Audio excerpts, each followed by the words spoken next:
Hey guys, Scotty here. We're starting a new series about exercises and meal preps. I wanted to put this one out early on to answer some questions I've seen about how to get in a quick and easy at-home workout for the upper body. Now, you don't need a full home gym like I have. I'm lucky enough to have this. All you need is a pull-up bar, something to elevate your feet on, and a couple of small dumbbells if you have them. Get them at Walmart. It's not that serious. So we're going to start with pull-ups. Now, I've seen a lot of questions on how to properly do a pull-up, the mechanics of it, and what if I can't. So let's talk about it. Okay. First and foremost, the mechanics of a pull-up are fairly simple, but overlooked. As your hands are stretched above your head, a lot of people pull from here. Well, that's not entirely accurate. We want to get our chest high and pull our scapula down. Scapula meaning shoulders, right? So we almost do a scapular pull-up before we do anything. We set our body in the path it needs to go in before we move. Now, rather than thinking about pulling yourself to the bar, I want you to think of getting your chest to the bar. It's not about the chin, it's about the chest. So it's gonna look something like this. Notice how I'm dead hanged, and then we're gonna pull the scapula. Chest high, chest to the bar. So, again, dead hang, chest high, chest to the bar. Focus on driving the elbows down towards your hips, not pulling your body up. It's a small verbal cue and a mental cue that might help. Chest high, elbows down. Now, we want to be explosive from the bottom. If we can't do a pull-up, we have a couple of different variations to build those muscles to start working towards it. To start building those muscles for the pull-ups, we can do something called negative pull-ups, which are the same mechanics of a pull-up, just in reverse. So, we get up to where we can reach the bar, we jump, and we let ourselves down very slowly. We're working the same muscles here, but we're just working them in reverse, giving the eccentric, or the stretching portion, a little bit longer to work here. That's important. Another variation, if you find yourself at a gym and you have access to a cable machine, lat pull downs are fantastic variations to start building those back muscles to complete the mechanics of a pull-up. So let's talk about the lat pull down. Most gyms have towers that are dedicated to this and preloaded plates that make this a lot simpler. Now understand that not every cable machine is equal to one you've seen before. We don't go off of numbers. We want to make sure that the mechanics are here. So it's very similar to the pull-up. Hands just outside shoulder width apart. We want the arms stretched above our head, and as we pull down, we want to drive our elbows towards our hips, keeping our chest high. Right there.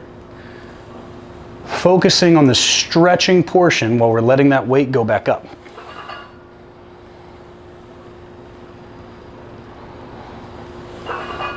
Right there. Lat pull downs are great to start training for pull-ups because you can progressively overload that weight by adding more and more weight or changing the intensity over time. This is one of my favorite variations of a lat pull down. You'll need another cable machine for this, so most likely at a gym unless you have a home gym. So what we're gonna do, we're gonna take it in our dominant hand first, most likely. That same side knee goes down, okay? We're gonna keep a proud chest, tall chest. I take my offhand, touch my lat insertion just to feel the mind to muscle connection, and we're gonna drive our elbow towards our hip. And in doing so, we activate that lat muscle.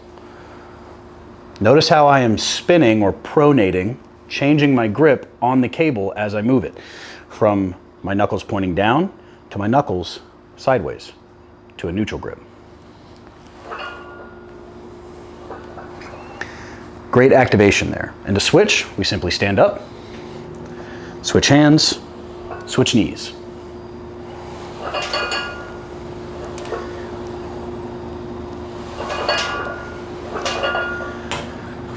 Now in doing lat pull downs, especially in that variation, it's easy to overload the muscle. I still do those even though we can complete pull-ups. So once you get to a point to where you can complete 10 pull-ups, Change the intensity. We either add weight or we add time.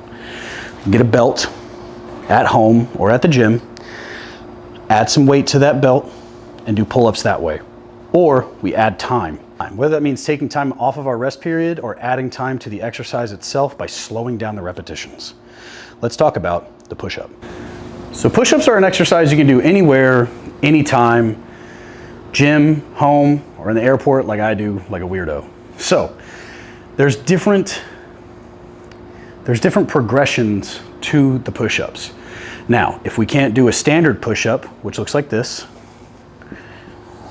hands shoulder width apart, thumbs facing one another, keeping a flat plane from our shoulders all the way to our ankles, controlling our descent, elbows go towards the hips, push up.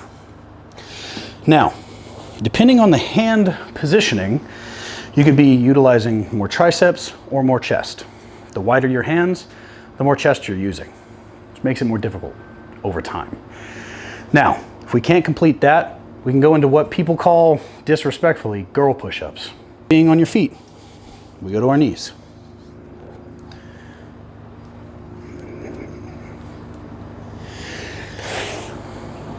Now, if those are too hard, we can switch it up even more. We can go to an elevated push-up. We do an elevated push-up by taking a household item, a chair, a bench, whatever we have, we place our hands on that item.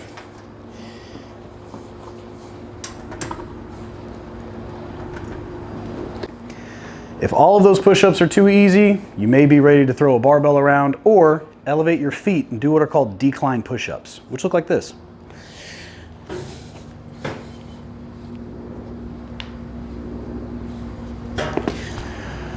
Whatever your variation of push-up is, I promise you can do more than you think. Let's talk about biceps.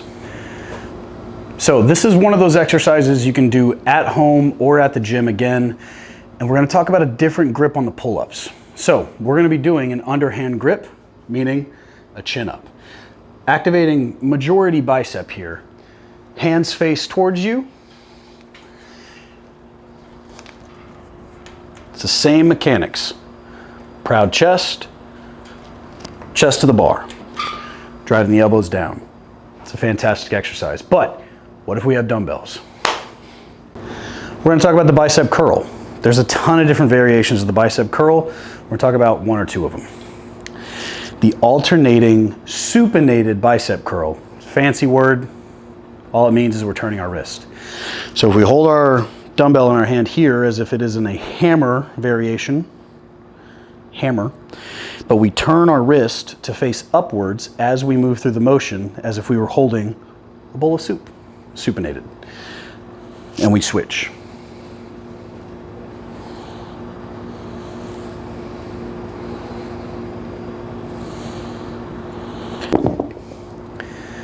A common misconception of exercising is that it's the contraction of the muscle that really counts and where you want to feel the burn. It's not true. We want to focus on the lengthened tension, slowing down the lengthening portion of the exercise or the eccentric portion of the exercise. So that's one variation. Let's talk about another one. Something super important to remember when it comes to bicep curls and a lot of different exercises is you don't have to use a ton of heavy weight. If we focus on the eccentric portion or the lengthening portion of that exercise and really slowing that down and making that count, you can do curls with 15 to 20 pounds. Nothing too crazy. The next variation we're going to talk about is called a concentration curl or a spider curl or an Arnold curl. All three of these are the same thing. We're going to take the working hand, drive it into the inside of our thigh while sitting on a chair. While sitting on a chair, we're going to take our working hand and drive it to the inside of our thigh, pick up that dumbbell, and here's where the work starts. Brace on this side, pull. Now, slow down the eccentric portion of that exercise until if we lose tension, we've gone too far down. We want to keep tension on that bicep. So right here.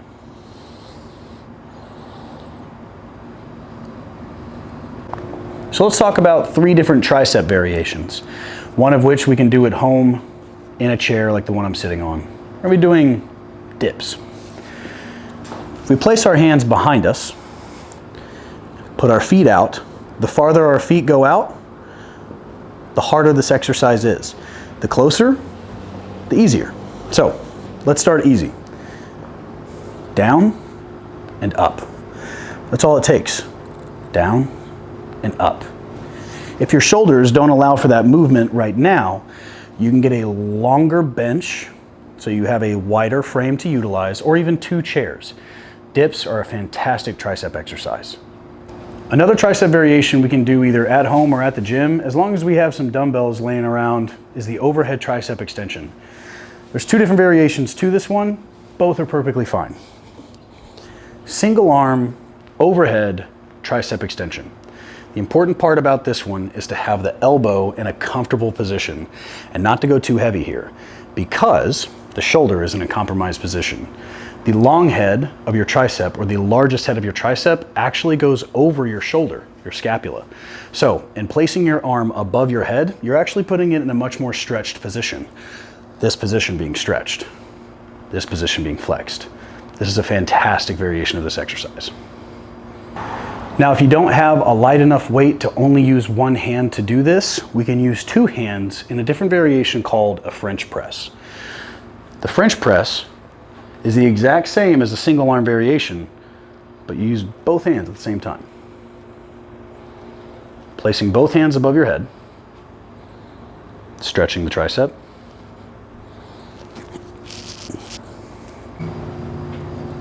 Now here's a variation of the triceps that you're gonna need to be at the gym to utilize unless you have a home gym like we talked about earlier.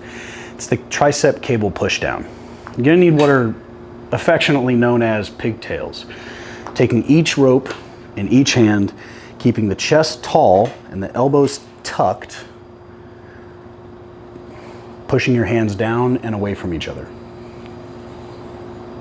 Down and away from each other. If we get to a point where the weight is too heavy, or maybe we were beginning to fail on our form and our chest goes forward and maybe our shoulders dig forward, we're not really using our triceps here. We're using the shoulders, which takes away from the work on the back of your arms. So let's talk about some shoulder exercises. We've gotten a lot of work done already, but there's always more to be done here. You have 3 different heads of your shoulders. You have the anterior deltoid, the medial deltoid, and the posterior deltoid, meaning the back. So a lot of different exercise choices here, but we're gonna keep it pretty simple with just a pair of dumbbells. You can do this at home or at the gym. Now remember, your shoulders are relatively small muscles in comparison to larger muscles on your body like your back or your legs. You don't need a lot of weight to do these exercises. Something relatively light, doing something called lateral dumbbell raise here. Important thing to note is that we're not going all the way up here, putting your shoulder out of flexion and in a compromised position like this. We're not doing anything there. Focus here. That was the lateral movement. We're going to talk about the anterior movement. As the lateral movement is bilateral, meaning both hands move at the same time, the anterior deltoid movement is most often utilized as an alternating movement. So we're going to one hand at a time.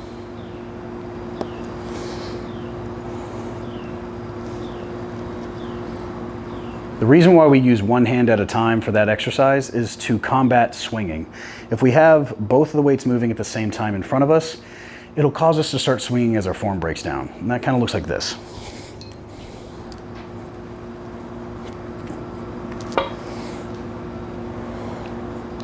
Much more prone to allowing the weight to swing behind me and swing back up.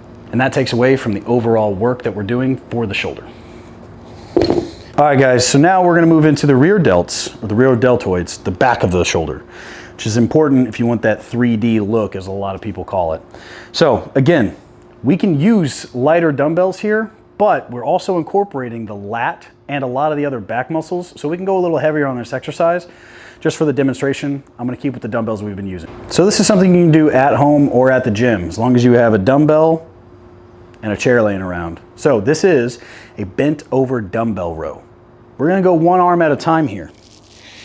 So brace your non-working hand on your chair, tighten your core, drive your elbow to the rear.